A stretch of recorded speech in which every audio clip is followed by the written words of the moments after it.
ئەو دامەزراوە دەستوری مەزنانی لە هەرێمی کوردستان هەیە سەرۆکایەتی هەرێمی کوردستانە چ پەرلەمانی کوردستانە چ ئەنجومەنی وەزیرانە دەبووە ئەرچیوان بوو هەر لەشکرکێشی و داگیرکاریەک و هاتنی سوپای تورکیا بۆ ناو خاچی باشووری کوردستان دەبووایە جارێک دەیان کۆبوونەوەی پەرلەمانیان ئەنجامدا بە دەیان یادداشت درا بە ڕێکخراوە بیانەکان و قونسوڵخانە و سەفاراتەکان کە لە کوردستان و عێراقدا هەیە بۆی شکایەتیان کردبا لە تورکیا لە دادگای نێودەوڵەتی سەبارەت بەو لەشکرکێشی کە بەردەوام و بە هەر زۆرێک بێدەکات بەخۆی تورکیا ئەگەڕێتەوە سەر میساقی ملی ئەو میساقی ملیە ویلایەتی مووسڵ بە بەشێک لە دەوڵەتی عوسمانی جاران ئەناسی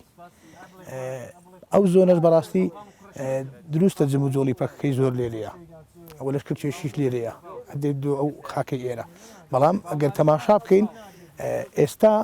ناوچەکانی سلێمانی و شارباژێر و ئەوانش بە تۆپ و بە تیارەی درۆن و ئەوانە بۆ مەباران ئاکە بەداخەوە لێرە هەڵوێستەک نییە هیچ هەڵوێستەک نییە سەرکردایەتی سیاسی کورد ئەزانی بەڵام ناوێرن قسە ناکەن هەڵوێستە چیان نییە ڕوون نییە شتی پشتپەردە هەیە نازانم ئەنی ئەوە ئەکرێ خۆیان جوابی قسانم دەرەوە خۆی ئەگەر تەماشا بکەین زۆر جا لێرە لە میدیا حزبیەکان و ئەوانە باسەکەن ئەرێن پەکەکە بیانووی داتێ دەوڵەتی تورکیا هات تێرە بەڵام خۆ پەکەکە لە لیبیا نییە تورکیاتی داژکاری لەوێکە تورکیا ئەرێ ئەگەر دەوڵەتی کوردی خیوەتێک بی لە ئەفریقیا بێسم ئەوروخێنم ئامان چییە پارتیش و حزبەکانیش و هەموو خیالی سیاسی کوردیش ئەزانی تورک دوژمنە و داگیرکەرە هەمویان دەزانن ئەوەی بەڵام کە قسە ناکەن یان هەڵوێستی دیکەیان نییە تێناگەم حتمما سیاسەتی شوایە خۆ دژمنم دۆستمە لە قۆناغێکدا سیاست ئەوە نییە سیاست بەرژەوەندی تاسەرە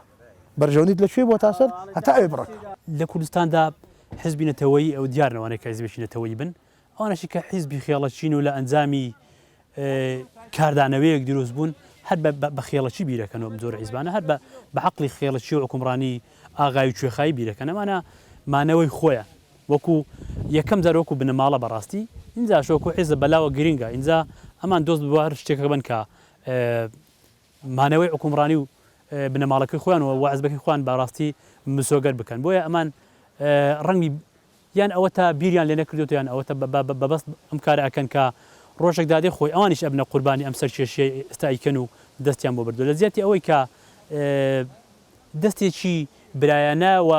نەتەوەیانە یا یەکێکی کۆمەڵاتی دروستکەن هاتون دەستیان لەگەڵ دوژمنان تێکەڵ کردووە بەڕاستی بەداخەوە و ڕۆژێک دێ ئەمە خۆیان ئەبنە قوربانی ئەم زۆر ڕێکەوتن و ئەم زۆرە سەرکێشیانە لە هەر شوێنێکیش ئەمان خۆیان بە میلادگیری یان تورک